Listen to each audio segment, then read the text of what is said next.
Welcome, everyone, to our latest Fast Current episode, where I'm really excited because we've got Patty, who's head of research, and Chow, who's head of experience design, joining us today to discuss what is the future role of websites. So, we're in a world where the website is no longer the first or only place where people interact with our brand. So, we want to unpack and explore what's the website's role today and what is the next phase of the website. What's your thoughts if the homepage disappeared tomorrow? Do you think anyone would notice? So if the homepage is disappearing, websites need to become a lot more dynamic. There's so many touch points that consumers interact with across the whole internet. They have social media, they have AI interfaces like ChatGPT, Perplexity, and the website is just becoming one of those touch points. And it's what brands need to focus on now is how do you make um, the touch point and the experience when they come to your website a lot more relevant, a lot more tailored, and a lot more personalized to those customers' expectations, and also be adaptive in a way where when you come to the site, we understand where has been your previous interaction with the brand across those different channels. Yeah, I think agree with Patty's point here. So we are naturally kind of in a progress from Web 2 to Web 3. In during this transition, a lot of site during Web 2 is very, very functional. So it's a place for you to transact, and then that's almost the end of the journey, right? So if the site is not yet transformed, their roles, which we'll be discussing in details, into a more Web3 kind of connected space, they merely served as what I call it as a digital lobby kind of experience. Is index, right? You come to the site, get a little bit information, either transact or go somewhere else. So I think to your point, to your questions, if the site disappear tomorrow, they still have the kind of ecosystem approach. So you can conduct your kind of conversation with the brand somewhere else, whether it's social media, whether it's through ChatGPT, or whether it's through some human type of customer service. So it's it's an answer. If the website is not transformed, then your website is not going to be best.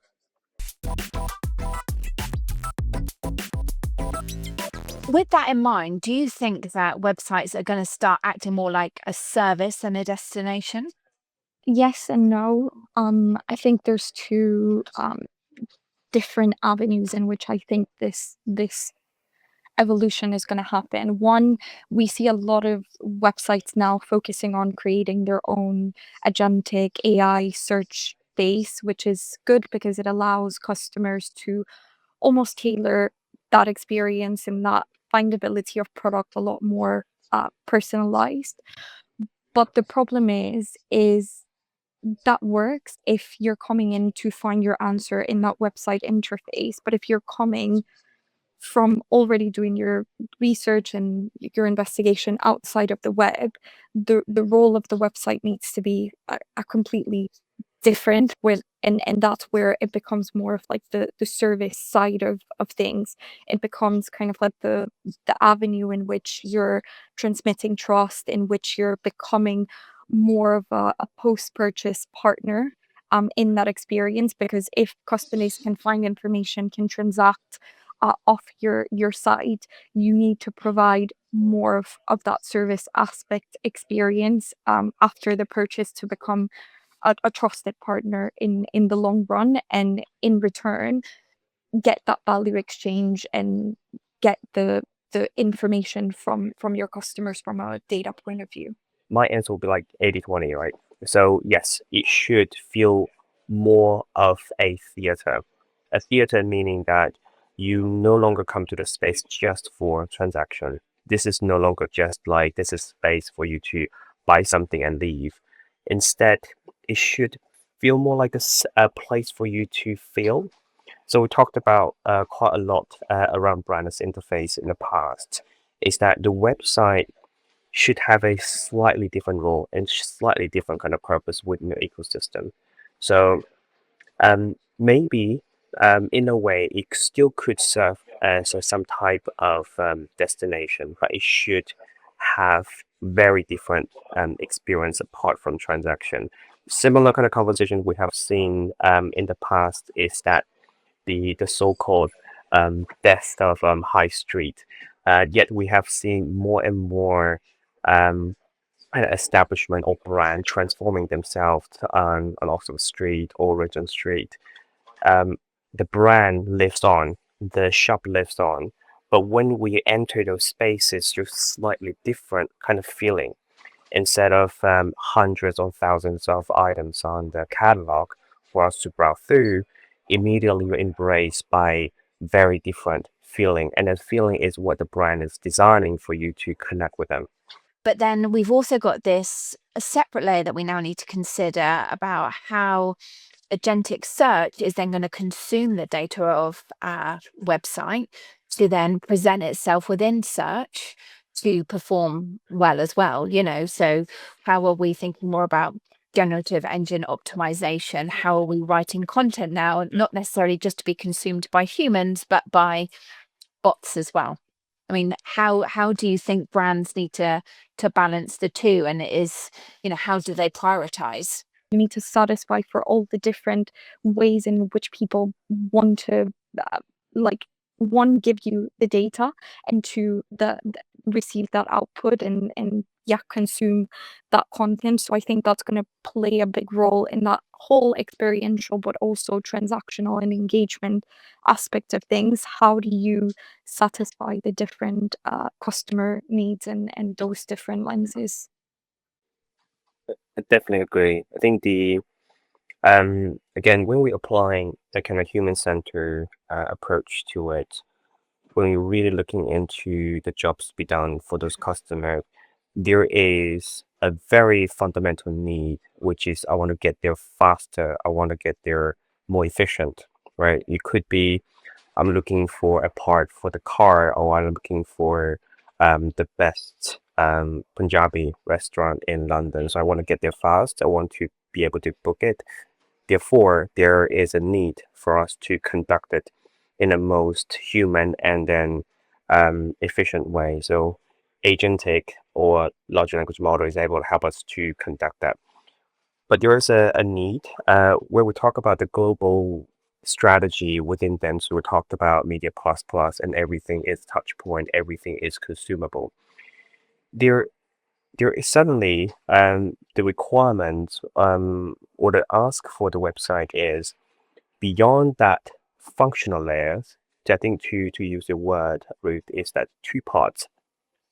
And what is that the layers that is feeding us, feeding our desire, feeding our kind of need for content consumption? Because once we have the layer helping us to do everyday tasks super fast, super efficient, super accurate, and then we suddenly will have more time to consume content, and the content that might essentially lead us back to the transaction layers, right? So we're exposed to the new travel destination, we're exposed to the new product, we're exposed to the new kind of location to connect with our friends.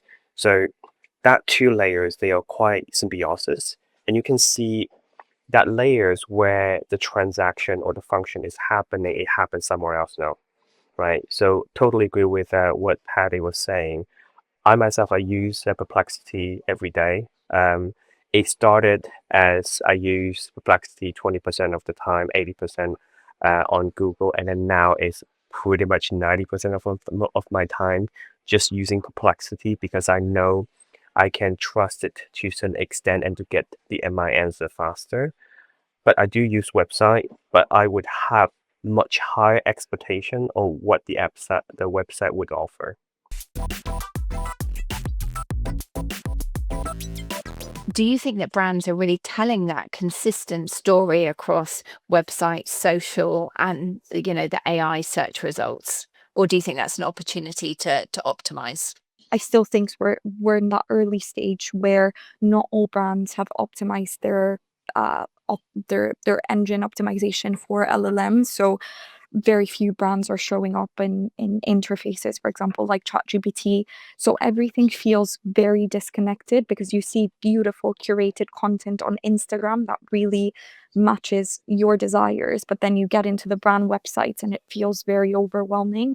So I think that connection between these different touch points really needs to be the focus of a lot of brands in the next 6 months, because since we're seeing people and customers having different perspective of where they start their navigation, where do they start their search, and where they move into those consideration and purchase journeys, that whole story from discovery to purchase needs to be continuous and needs to be easy and aligned from a customer's point of view.